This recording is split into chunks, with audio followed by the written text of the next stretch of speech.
Hello YouTube, welcome to another City Gang video. I know last time I said I was going to do a trilogy of videos on the Acronym uniform, which I still am, but because I just got my J1B in, I wanted to do a short comparison video to show you what the differences are between the jackets, especially since the last video is still very fresh in your memory. If you made it through, if you haven't seen it, you can check it out right there. Anyway, the J1B-GT came out this winter in 5 colorways. The RAF one, as you can see right here, and also a white, black, and 2 multicolor versions.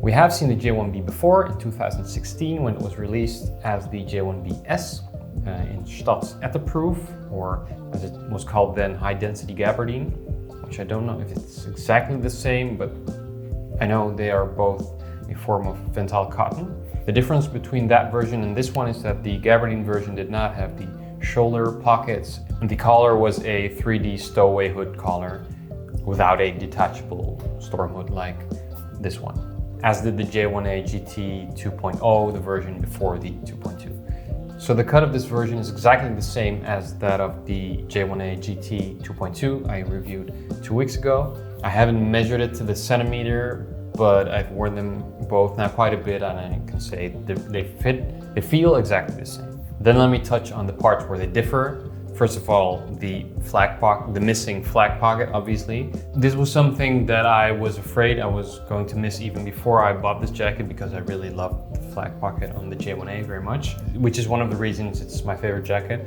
Now I have it, I have to say it's not that big of an issue. Also maybe because, luckily, I almost exclusively wear cargo pants. I think one of my pair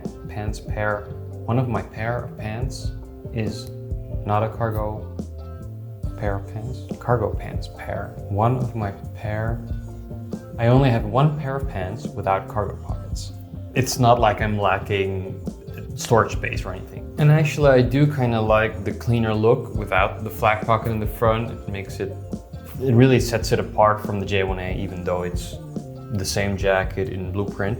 Brandon from the Annex said he thought that the missing flak pocket gave the jacket more of a overshirt vibe, which I kind of get, especially if you put the collar down. It's really very different look.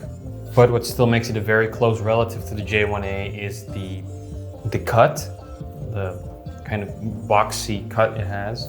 When I was talking to Kobe about it, he said it was like a tank. It's a very aggressive silhouette. And I really agree with that, and that's also one of the reasons I got both the jackets, because I like that look. I think this jacket has a very strong military look.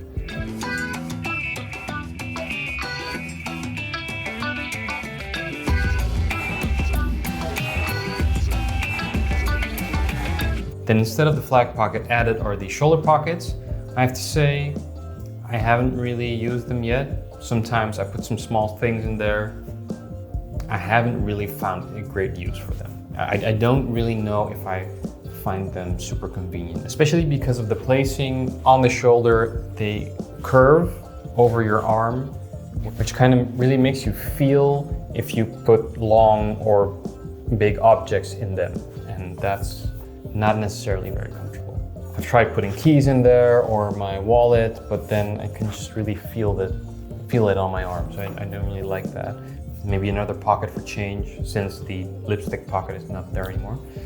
I don't know, if you guys have any idea about if you have this jacket, or if you have any ideas of what would be great to put in those pockets, please let me know in the comments. Both the pockets are zippered with small reverse coil zippers, the same one that is on the other shoulder pocket. I think it has a different handle though than the zipper on the J1A. Then another quite noticeable difference is the fabric of the AquaGuard YKK reverse coil zippers. This fabric is very matte, as you can see, whereas the zippers on the J1A are quite shiny, which also gives it a very different feel. The front liner access zipper though still has the same fabric as the pocket zippers have on the J1A though. But the interop zipper and the gravity pocket zippers also have the same matte look.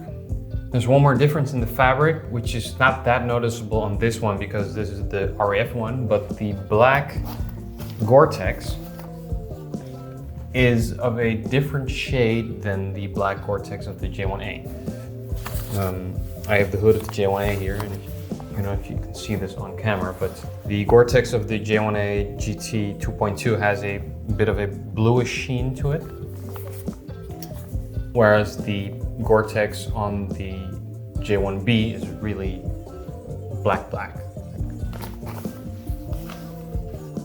As you can see, it's quite a different shade, which I've heard is even more visible, obviously, on the black version of this.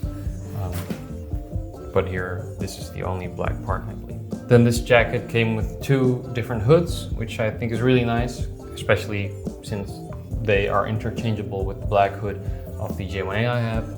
So that gives me a lot of room to play around with colors, and I really like that. So there's the RAF hood it came with, but it also came with this high-vis orange one, which does have a very different inside. The RAF hood has the same microgrid backer as the jacket itself, but the high-vis orange one has a bit of a windstopper kind of looking inside. I don't really know what that is. If you do, please let me know in the comments. But it feels nice. And I really think the neon look of the high-vis orange hood in combination with the very earthy and militaristic look of the RAF color gives it a very cyberpunk feel. And I really like that. So that actually was kind of it, because the rest of the jacket is actually exactly the same as the J1A. So if you haven't seen that one and you want some more details on the J1, be sure to check that out. If you like this video, I would appreciate it if you click that button, and if you want to see more, the P30 video for instance, don't forget to subscribe, and I will see you in the next one.